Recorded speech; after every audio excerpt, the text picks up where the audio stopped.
반면 상가 중개하는 사람들은 부가세를 모르면 중개를 못해. 그런데 부가세는 손해를 보고 팔아도 내야 됩니다. 이게 무조건 나온다니까. 법인이든 개인이든 모든 사업자는 부가세하고 다 관계 있어요. 자, 일반 과세로 사업을 하든 간이과세로 사업을 하든 과세 유형 이렇게 두 가지가 있으니까 이렇게. 자, 이거를 우리가 과세 유형이라고 부릅니다. 그래서 우리가 부가세가 어렵게 느껴지는 거예요. 일률적으로 시스템이 딱 결정되어 있는 게 아니고 부가세가 이렇게 다르게 정리가 되기 때문에 매매가 됐든 임대가 됐든 모든 부동산 거래가 일어나면 요 세 개가 합쳐지면 부가세가 발생한다. 첫 번째, 부가세는 지방세가 아니고 국세입니다. 나라도. 그래서 1년을 기준으로 보면 1년 과세기간이 두 번 돌아요. 두 번. 1년 과세가 6개월이니까 여러분, 그 다음에 우리 부가세는 세율이 딱 고정돼 있죠. 단일 세율이니까 10%부터. 그죠? 여러분, 공급가액이 상가를 거래할 때 그 부가세 과세 표준입니다. 매매가랑 똑같죠? 위에 건물, 아래 건물 똑같잖아요. 자, 부가세도 똑같이 나올까? 아니라니까. 첫 번째는 매매, 두 번째는 임대. 자, 이 두 군데 다 부가세가 나오긴 합니다. 그래서 부가세법은 항상 부가세가 발생하면 공급을 하는 쪽 기준으로 다 결정해요. 바로 부가세는 직접세가 아니고 간접세로 규정되어 있어요. 자, 어떻게? 부가세? 별도라는 특약을 달아야 된다라고 이야기 많이 듣죠? 이게 가장 보편적인 형태. 자, 여기서 말하는 별도는 나중에 나오겠지만 부가세는 양도세와 다릅니다. 양도세는 양도 차익이 있어야만 내는 세금이잖아요. 그런데 부가세는 손해를 보고 팔아도 내야 됩니다. 이게 무조건 나온다니까. 얘가 일단 얘한테 약속된 매매대금 40억은 넘어가야 되잖아요. 사오려면. 그런데 그 40억 외에 부가세 2억을 더 줘야 되는 거죠. 원래대로 하면. 그래서 B가 A한테 총 넘어가야 될 돈은 42억이에요. 그러고 나서 40억은 지 돈이니까 지 알아서 하고 얘한테 받아온 2억은 얘가 들고 그대로 세무서에 가가지고 나 이거 팔면서 부가세가 요만큼 발생했으니까 나 갖다 낸다. 법인이든 개인이든 모든 사업자는 부가세하고 다 관계 있어요. 자, 법인 사업자는 대한민국에서 예외가 없습니다. 대한민국에서는 법인 형태로 운영되는 모든 사업장은 일반 과세로 밖에는 사업 못해요. 대한민국에서는. 그리고 개인은 매출의 규모에 따라 두 개 중에 하나로 사업을 하고 있죠. 일반 과세로 사업을 하든 간이과세로 사업을 하든 과세 유형이 이렇게 두 가지가 있으니까 이렇게. 자, 이거를 우리가 과세 유형이라고 부릅니다. 여기서 부가세와 관계되어 있는 사람들, 이 사람들만 관계돼요.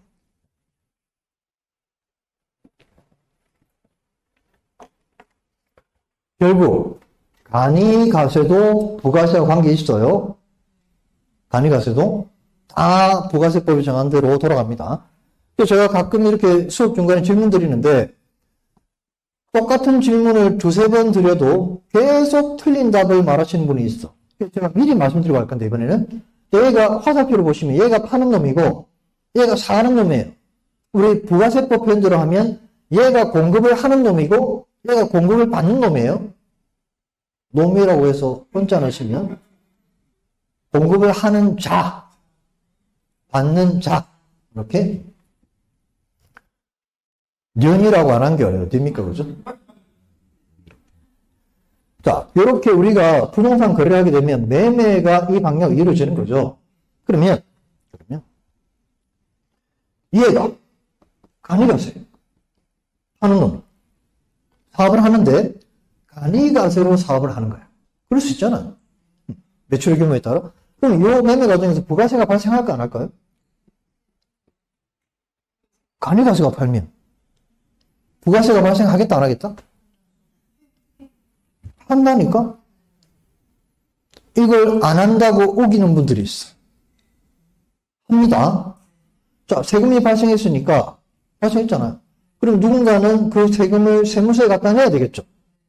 발생한 세금을. 그래, 나라가 돌아가고 지자체가 돌아가니까. 이때 부가세는 누가 세무세 갖다 내는 거다? A, B 중에 얘가 갖다 내는 거야. 됐죠? 자, 근데 누구 돈으로 낼까? 여기까지 정리를 해야 된다니까. 누구 돈으로? 얘 돈으로 냅니다. 이게 어렵죠. 아까는 얘한테 받아서 냈잖아요. 아까는 2억을 얘는 지 돈으로 내야 돼. 이 받으면 안 돼. 그래서 우리가 부가세가 어렵게 느껴지는 거예요.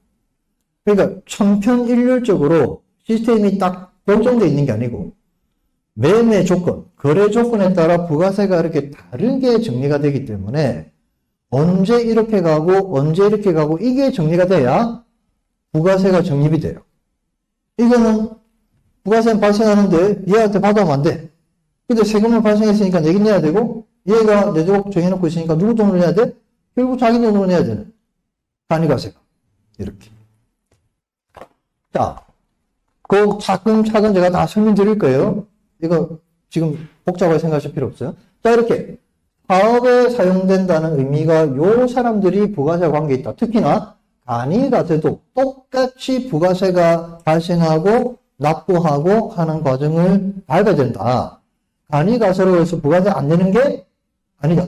이 자리에 부동산 사무실을 운영하시면서 한 번이라도 간이가세로 부동산 사무실을 운영해 보신 분들은 아시겠지만 매년 1월 달에 부가세 내잖아요. 간이가세. 간이가세도 부가세 낸다니까? 안 내는 게 아니고? 그럼 세금이 발생해야 되는 거지. 발생하지도 않는 세금을 내가 자순사업하는 것도 아니고 내 돈을 갖고 와서 그냥 일부러 낼 필요는 없잖아요. 그 세금이 발생합니다. 간이가세도. 그 다음에 재화와 용역이라는 개념이 있는데 이건 우리가 부동산이니까 모든 부동산은 재화에 들어오죠. 우리가 이걸 따로 정리할 필요 없을 것 같아요. 재화. 그 다음에 봉급은 우리가 부동산 거래라고 생각하시면 되죠. 매매가 됐든 임대가 됐든 모든 부동산 거래가 일어나면 요 세 개가 합쳐지면 부가세가 발생한다. 자, 그러면 가장 기본적인 개념 정리를 할 건데 우리 부가세법이 이런 원칙을 지키라고 정해놓은 기본 규정들이 있어. 제가 적어서 정리를. 요 기본 개념을 정리를 잘 해두셔야 됩니다. 그래야 흔들리지 않고 개념 정립이 돼요. 첫 번째, 부가세는 지방세가 아니고 국세입니다. 나라도. 국세. 그래서 부가세 세율을 높이면 세금이 더 많이 거치겠죠. 그러면 나라 곳간이 더 튼튼해져요. 지자체하고는 관계없어. 우리나라 지금 재정이 조금 열악한 상태로 지금 적자가 좀 심해지잖아요. 이거 나라 곳간이 비면 부가세 세율을 올리는 방법을 선택할 수도 있어요. 지금 10%인데 이거를 15%, 20%로 끌어올리면 그만큼 부가세 세수가 더 확보가 되겠죠. 나라 곳간이 더 커져요. 그래서 이거를 쉽게 못 올리는 이유가 있어. 왜? 나중에 나오겠지만 이건 결국은 최종 소비자가 부담하는 세금이에요. 부가세 세율을 올리면 최종 소비자인 우리 주머니에서 돈이 더 나가는 거예요. 그러면 정치인들은 제일 싫어하죠. 선거철에 표 못 받을까봐. 부가세는 양도세와 다릅니다. 손실 발생 여부와는 무관하다. 그러니까 이건 손해를 보고 팔아도 이건 내 부가세라는 게 손해를 보고 팔아도 내. 자, 이건 뭐 따로 설명이 필요 없고요. 그 다음에 이 부가세는 과세기간이 1과세기간이 어떻게 정해져 있냐면 부가세라는 게 얘는 딱 6개월이 1과세기간으로 정해져 있어요. 독특하죠. 그래서 1년을 기준으로 보면 1년 과세기간이 2번 돌아요. 2번. 1과세가 6개월이니까 여러분 아마 밖에 나가시면 자주 보실 건데 막 플랜카드가 걸리는 시기가 있어요. 제1기 부가세 확정 신고기간. 또 각도 지나고 나면 제2기 부가세 확정 신고기간. 1년에 2번의 과세기간 돌아오기 때문에 1기와 2기로 구분되어서 플랜카드가 걸리는 겁니다. 자, 그 다음 이것도 뭐 중요한 내용은 아니고요. 그 다음에 우리 부가세는 세율이 딱 고정돼 있죠. 단일 세율이니까 10%부터, 그죠? 여러분도 아시는 것처럼 부가세 세율. 자, 세율이 이제 나왔으니까 하나만 더 알아내면 얼마를 내야 되는지 납부세액도 계산이 됩니다. 우리나라에 존재하는 모든 세목은 이렇게 계산하면 납부해야 될 세금이 구해지죠. 이해가 구해지면 여기다가 각 세목이 정해놓고 있는 세율을 곱하면 납부해야 될 세금이 구해지잖아요. 우리 이걸 줄여서 과표라고 부르죠. 자, 우리 가장 우리와 밀접한 세목인 양도소득세법을 보면 이거 뽑아내는 과정이 상당히 복잡하죠. 해마다 공인중개사 시험에도 나오잖아요. 기본 공제 빼고 뭐 장기 보유 특별 공제 어떤 때 빼고 또 뭐 다 하고 뭐 해가지고 맞는 걸 골라라 이렇게 시험 문제도 가끔 나옵니다. 그만큼 과표를 뽑아내는 게 각 세목마다 복잡해요. 그럼 부가세는 과표가 어떻게 정해져 있을까? 자, 이것도 상당히 복잡한데요. 부가세법도. 근데 우리한테 필요한 과세 표준은 그나마 다행스럽게 간단해요. 우리는 커피를 팔고 뭐 중장비 판매하고 이런 일을 하는 사람들이 아니잖아요. 부동산 중개를 하는 사람들이니까 우리 입장에서 알아두셔야 될 과세 표준은 이렇게 정리하면 돼. 상가를 매매할 때. 요때 부가세 과세 표준이 어떻게 될까만 정리해 주시면 충분합니다. 요것만.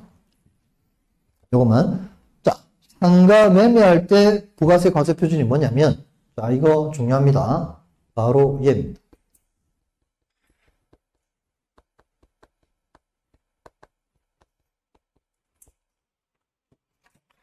건물분 공급가액이 상가를 거래할 때 그 부가세 과세 표준입니다. 즉, 이 말은 매매가에 포함되어 있는 토지가액은 부가세에서 포함된다, 다 빠진다. 전부 다 빠져요. 그러니까 상가를 매매할, 건물을 매매할 때 그때 발생하는 모든 부가세는 토지가액은 다 빠지고 건물가액에 대해서만 세금이 매겨진다. 그래서 제가 아까 예를 들었을 때 매매가 40억짜리를 거래했는데 건물이 20억, 토지가 20억 이렇게 예를 들어서 요 두 개가 합쳐져서 40억이 됐다 그러면 이때 부가세가 발생하면 토지가액은 과표에서 빠진다 이 말이에요. 건물가액만 잡힌다. 그래서 부가세 세율이 10%니까 이 금액의 10%가 부가세가 결정된다. 그래서 2억이 되는 2억. 20억의 10%니까 요 2억을 누군가는 과세관청에 가서 납부해야만 이 매매건이 종결된다 이 말이에요. 그래서 우리가 부동산을 거래할 때 모든 부가세는 건물분 가액이 부가세 과세 표준이에요. 자, 그래서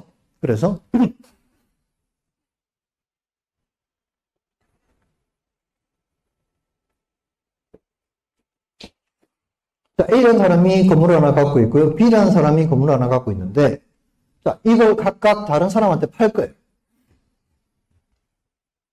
자, 팔 건데, 자, 얘한테 팔 때 매매가를 얼마로 정했느냐? 30억. 얘가 얼마를 팔았냐? 똑같이 30억에 팔 거예요. 자, 매매가는 똑같죠? 위에 건물, 아래 건물 똑같잖아요. 자, 그러면 매매 부가세도 똑같이 나올까? 아니라니까. 매매가가 똑같다고 해서 부가세가 똑같은 금액이 나오지 않는다, 그죠? 부가세 과세 표준은 건물 가액이라 그랬잖아요. 이게 30억이고 얘가 30억이잖아요. 근데 얘는 신축 상가고요. 얘는 지어진 지 권령이 한 30년 된 오래된 건물이에요. 근데 매매가는 똑같을 수 있죠. 위치에 따라. 그러면 단순하게 생각하면 위아래 두 건물을 팔게 되면 부가세가 나오는데 어디 쪽 부가세가 더 많이 나오겠다? 이게 바로 이 의미예요. 이해하시겠나요? 건물 가액이 얼마냐에 따라 부가세가 결정돼요. 그러니까 오래된 건물일수록 건물 가액이 낮아지겠죠.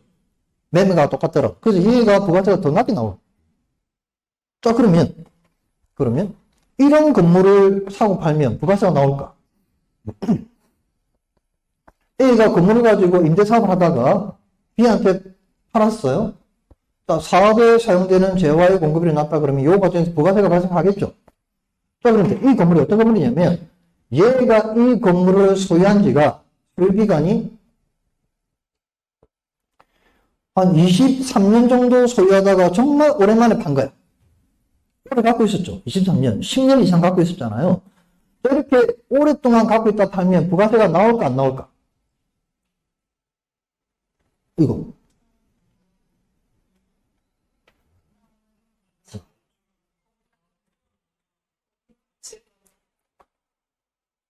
아니, 오래 갖고 있다고 해서 건물 가액이 제로가 됩니까?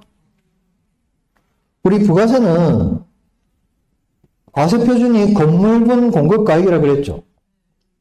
부가세, 건물 매매할 때 여기다가 세율은 딱 정해져 있잖아요. 이렇게 고정. 자, 이 값이 제로가 되려면, 한 푼도 안 되려면 얘는 제로로 못 만드니까 우리가 세율은 얘가 제로가 돼야만 이 값이 제로가 될 수밖에 없죠. 자, 이게 제로가 돼야 부가세 안 나올 건데, 아무리 오래된 건물이라도 건물 가액이 제로가 되는 일은 없어요.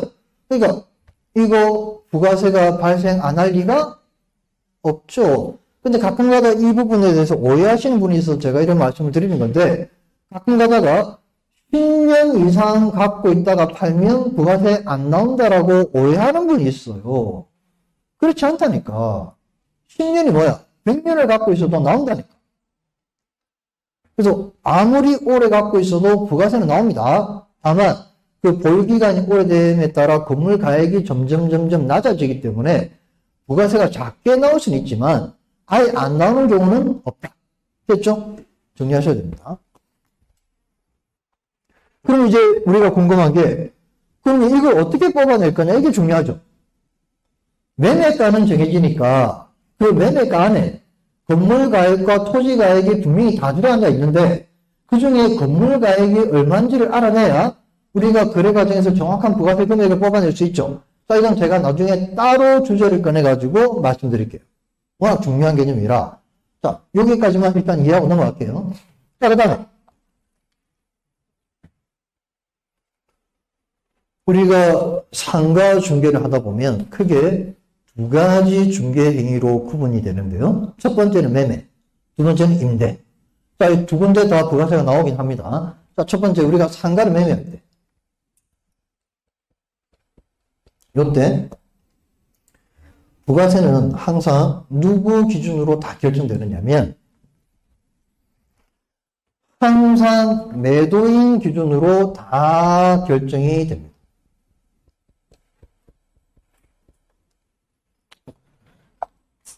그러니까 파는 사람 기준으로 부가세가 다 정해진다 이 말이에요. 결국 이 의미는 나가는 사람은 중요하다 중요하지 않다? 하나도 중요하지 않아요. 이 매매에 대한 부가세는. 자, 이해가 중요하다니까 파는 사람이. 그러니까 파는 사람이 어떤 조건으로 파는가에 따라 그 거래 과정에서 발생하는 부가세가 다 정해지는 거예요. 자, 이 기준의 의미를 조금만 더 적어볼까요? 부가세를 얼마를 내야 되는지 그 세액을 산출하는 기준도 매도인의 조건에 따라 다 달라지고요. 그 다음에 결국은 세무서에 가서 누군가는 세금을 내야 되잖아요. 납부 의무도 항상 공급을 하는 쪽에 있어요. 세금을 내야 되는 사람은 무조건 파는 사람. 그래서 이게 중요한 게 뭐냐면 저한테 가끔 이런 질문이 들어와요. 질문을 받아 어떤 내용이냐. A가 갖고 있던 건물을 B한테 팔게 됐는데 그 사업에 사용되는 상가를 파는 거죠. 자, 이 매매 과정에서 부가세를 중개하는 사람이 정리해 줘야 되잖아요. 부가세 요 정리에 들어오니까 이거 어떻게 정리해야 되는지 모르겠다. 무슨 상황인지 물어보면 얘가 매도고 얘가 매수잖아요. 자, 매수가 이 건물을 사와가지고 이거를 이렇게 한다 그래. 철거 후에 신축. 그냥 멀쩡한 건물 사가지고 그대로 쓰면 될 텐데 이렇게 할 거라고 해서 중개하시는 분이 헷갈리는 거예요. 이때 부가세를 어떻게 처리해야 될까? 자, 이 사람은 매도고 이 사람 매수죠. 자, 매매 과정에서 요 정의에 들어오면 사업에 사용되는 재화와 용계 공급이 나면 요 과정에서 부가세가 발생하죠. 이렇게. 자, 이걸 어떻게 처리할까? 그 질문이잖아요. 자, 이때 매매에 따른 부가세는 매수와 관계 있다 없다? 매수와 관계 있다 없다? 아무 관계 없다. 이걸 물어볼 필요도 없는 거예요. 이 부가세는 매매에 따른 부가세 있죠. 얘는 얘랑 관계 있다. 아무 관계 없어. 얘가 이거 사와가지고 찢어 먹든 볶아 먹든 데쳐 먹든 구워 먹든 삶아 먹든 아무 영향을 안 미친다고 여기에. 얘가 철거를 하든 뭐 증축을 하든 뭐 면세 사업을 하든 뭘 하든 여기에 아무런 영향 안 미쳐요. 그래서 이 매매에 따른 부가세 항상 누구하고만 관계 있다? 얘하고만 관계 있다. 얘하고. 그래서 얘가 조건이 정해져 있잖아요. 팔 사람이니까. 그러면 얘가 누가 사가든지 아직 안 정해져도 매수가 확정이 안 돼도 이건 이미 결정나 있어. 얘하고만 관계 있으니까. 누가 사가는지 몰라도 이건 이미 정해져 있다니까. 얼마를 해야 될지 요 금액이 정해져야 되겠지만 어떻게 부가세를 처리해야 될지 다 결정나 있어. 자, 이 개념이 바로 요 매도인 기준. 자, 그래서 부가세법은 항상 부가세가 발생하면 공급을 하는 쪽 기준으로 다 결정나요. 공급을 하는 쪽. 자, 그 다음에 두 번째, 임대도 있는데, 우리가 매매할 때만 부가세 문제가 불거지는 게 아니니까, 제가 아까 잠깐 말씀드렸지만, 임차인 입장으로 어떤 건물에 들어가면 건물주 되는 사람이 매달 월차임의 10%만큼 부가세를 붙여달라고 요구하는 경우들이 많잖아요. 이거 매매가 아닌데도 부가세가 주고받고 하죠. 바로 그걸 말하는데 이때 발생하는 부가세는 항상 누구 기준으로 결정난다? 임대인 기준. 공급을 하는 쪽. 그래서 우리가 어떤 건물에 임차인으로 들어가게 되면 경우에 따라서는 매달 월세 10%만큼 부가세를 꼬박꼬박 붙여줘야 되는 경우도 있지만 한 푼도 부가세를 붙여줄 필요가 없는 경우도 있다. 그건 누구에 따라 결정하는 거다? 들어가는 임차인 기준으로 아니면 임대인 기준으로? 임대인이 어떤 조건인가에 따라 그게 결정 나버린다. 우리가 월세 부담을 조금이라도 줄이려면 내가 부동산 사무실을 임차인 입장으로 들어가게 되면 내가 매달 월세 10%만큼 부가세를 줄 필요 없는 건물을 찾아가지고 들어가는 게 훨씬 아낄 수 있는 방법이에요. 만약 월세가 100만 원이면 내가 부가세를 줘야 되는 건물에 들어가면 매달 110만 원 줘야 되잖아요. 그거를 내가 일반 과세로 중개업을 해가지고 환급을 받아올 상황이면 괜찮은데 내가 환급을 못 받아올 상황이면 110만 원 주는 것보다 100만 원만 줄 수 있는 곳을 찾아서 계약서 들어가는 게 훨씬 유리하다. 우리 입장에서는. 내가 선택할 수 있는 게 아니고 임대인이 어떤 조건인가에 따라 결정나 있다. 그거입니다. 그리고 부가세는 항상 요 두 가지 행위 모두 공급을 하는 쪽 기준으로 결정납니다. 그건 납부 의무까지 다 포함되어 있어요. 납부 의무라고 하면 세무서에 가서 돈을 내는 사람을 말합니다. 그래서 매매하게 되면 매도인이 세무서에 가서 돈을 내야 돼요. 임대를 하게 되면 건물주인, 임대인이 세무서에 가서 그 부가세를 납부해야 돼요. 자, 그 다음.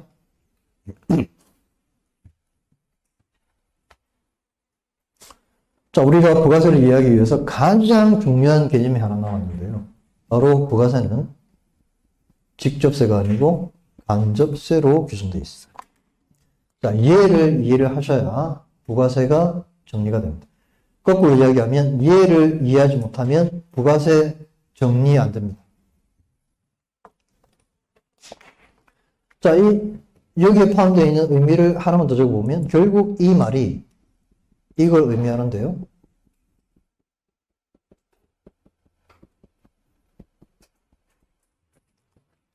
최종 소비자가 부담하게 되는 세금이다. 자, 그러면 제일 중요하다는 간접세, 이거 잠깐 설명 들어볼까요?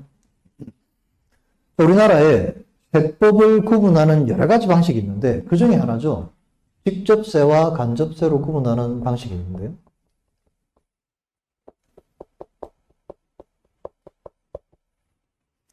자, 직접세는 이런 세목을 말한다, 그죠? 자, 세무서에 가가지고 세금 내는 사람. 이거 납세자라고 해요. 세금 내는 사람. 그리고 그 세금을 실질적으로 부담하는 사람. 그걸 담세자라고 표현하는데요. 자, 직접세는 이 두 사람이 동일 인물일 때, 그럴 때. 이거를 직접세라고 표현한다, 그죠? 우리가 알고 있는 부동산 관련 세금은 거의 다 여기 들어와요. 여기 들어오는 대표적인 세금, 양도세, 여기 들어오죠. 더 쉽게 표현하면, 내 돈으로 내가 내는 세금. 그게 직접세라니까? 양도세, 취득세, 종부세 이런 게 다 들어오잖아요. 재산세 이런 것도 다 들어오잖아요. 이게 다 직접세. 내 돈으로 내가 가서 내는 세금. 근데 간접세는 이하고 다르다, 그죠? 세무서에 가서 세금 내는 사람하고 그 세금을 실질적으로 부담하는 사람이 다를 때 이거를 간접세라고 부른다. 그러니까 돈 내는 놈 따로 있고 부담하는 놈 따로 있는 세금. 이거를 간접세라고 부르고요. 근데 우리 부가세법은 이 세법을 이렇게 정해놓고 있어요. 다른 놈이라니까? 자, 우리 부동산 관련 대표적인 간접세는 바로 부가세 얘가 대표적인 간접세. 우리 부동산 관련 세목에는 유일하게 얘가 간접세인데 그 외에 우리 일상생활에는 간접세가 많이 보입니다. 우리 일상생활에는 우리 가장 대표적으로 주유소 가서 기름을 넣으면 기름값 결제하잖아요. 카드 결제. 그 기름값의 한 52% 정도가 세금이에요. 우리나라 석양방울 안 나기 때문에 그러니까 중동 국가에 있는 외국인들 우리나라에 놀러 오면 우리나라 기름값 보고 기절한대. 너무 비싸니까. 복 받은 줄 알아야지. 기름 한 방울 안 나. 근데 우리가 그 세금까지 다 부담하는 거죠, 우리가. 근데 그 유류비 안에 포함되어 있는 유류세가 포함돼요, 세금이. 52%가. 그 세금을 우리가 직접 세무서에 가서 내는 건 아니잖아요. 주긴 주는데 누구한테 줍니까? 주유소 사장한테 주는 거지. 그럼 그 사장이 그걸 차곡차곡 모아가지고 한꺼번에 세무서에 가서 갖다 내주는 거예요. 간접세지. 그러니까 유류세 이런 게 대표적인 간접세. 우리가 술집에 가서 술 마시고 술값 계산하면 그 금액에 추세라는 게 포함되어 있어요. 술에 대한 세금. 그것도 우리가 내지만 우리가 세무서에 직접 내는 게 아니고 술집 사장이 다 모았다가 내주죠. 이게 다 간접세. 그런데 우리 부가세는 이렇다라고 규정이 되어 있어서 그렇게 두 놈이 달라요. 그래서 어떤 그림이 그려지느냐. 간접세라고 규정되어 있기 때문에 우리 부가세법은 이렇게 통상적으로 이해를 하고 있는 거죠.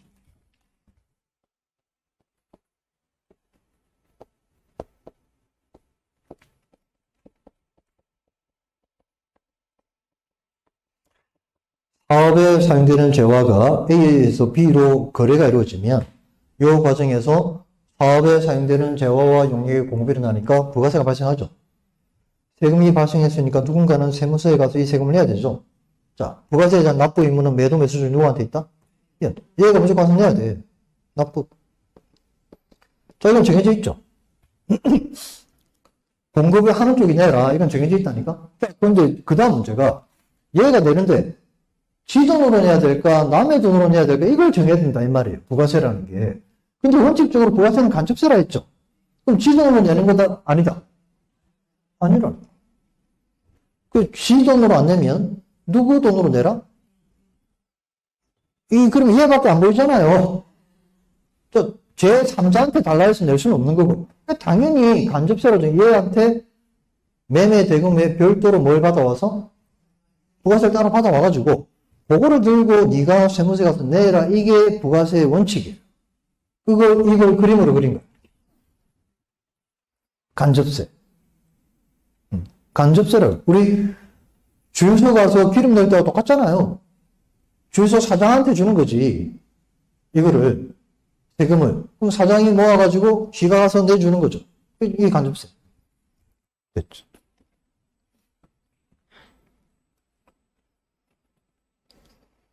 그런데